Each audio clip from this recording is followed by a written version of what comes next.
Not all of the distress that will need to be containered is visual information. So the client may open the door to the memory really quick, and what may come is a thought. And sometimes if a thought comes, the client may need to see writing it down, fold it up, see that go into the container. Sometimes we have to make things concrete. Other times we may open the door on the memory and it may just show up in the body as distress. So information from this that I'm talking about here in this particular episode is in the script, but I want to walk you through it here as well. Many of the other versions of Flash produce sessions that at the end may lead with residual distress, and often it's not clear why. I have a pretty strong suspicion that the body isn't really on the radar very much in those other versions. It is on the radar pretty strongly in this version of Flash. This version of Flash is grounded in memory reconsolidation as the working mechanism, which means the client's activating a difficult memory and we're having them sit in an experience that is disconfirming of the expectation in that bad memory. If the client is having body activation from the memory content, the client may be having a confirming experience. And it may be confirming of the expectation in the bad memory. So for instance, I'm feeling how I felt when the bad memory was happening. Body activation is a problem in the 4-blinks version of Flash for this reason. When it appears, we should invite clients to use this resource to help get them out. You can, for many clients, you can have them with almost metaphorical hands, kind of scoop that distress out, see it go into the container, push it out of the awareness.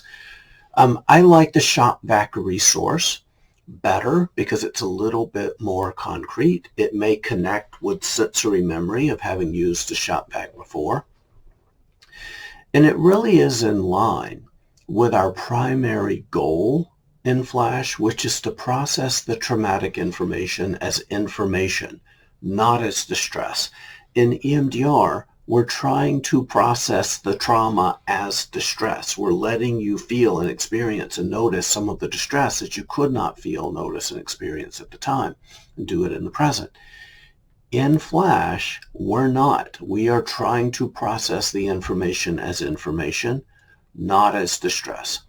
So this is a little bit strange, as referenced in the prior podcast, where we're separating activation from distress and processing the information and not the distress. As with all resources, it's a really good idea to develop and practice this resource before you need it. It's really hard for clients to learn a new resource when they're already flooded. So I like to teach this as a part of step 1. Here's the script for doing it. I may ask the client, have you ever used a Shop-Vac or a large coin vacuum at a car wash? The client says, yeah.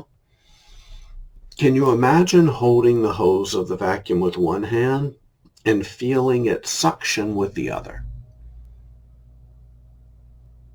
Good. Can you imagine it picking up a small pile of dirt or sand? Good. If you quickly scan your body right now, can you find a knot, pressure, tension, emptiness, if only just a little bit? Can you imagine the gunk of that going into your Shop-Vac? Just try to see the stress or feelings leaving those places and going into the hose like it's a kind of colored smoke. Okay, good. It is okay at this point to ask the client what their experience of that is. We kind of do want it to be helpful. As you'll see in the demo that I'm about to play, there may be things that go wrong. The client may feel like the Shop-Vac is being, pulling some of their body into it. We don't want that, right? But the Shop-Vac can be a very important ritual-like resource to help very quickly get distress out of the body. And then we invite the client Can you see the canister of the vacuum as a kind of container get pushed far, far out of awareness? Just send it several hundred miles away. Good. So again, the Shop-Vac resource is a way to very, very quickly help clients manage some of the distress that may go right past the catcher's mitt, hit the body, and if it hits the body, we need to vacuum it out because that is the content. That's the content that is the distress that needs to be pushed out of awareness so it can be processed. Have you ever used a Shop-Vac? Yes. Good. So you know they kind of have a black hose. You can kind of take the little thing off. And so if you can, imagine just flipping that little, red or black switch and just see that hose, scan your body and find any distress that's in your body and just see the distress or the going into that Shop-Vac hose. Just vacuum it out so you go into that Shop-Vac hose. Okay.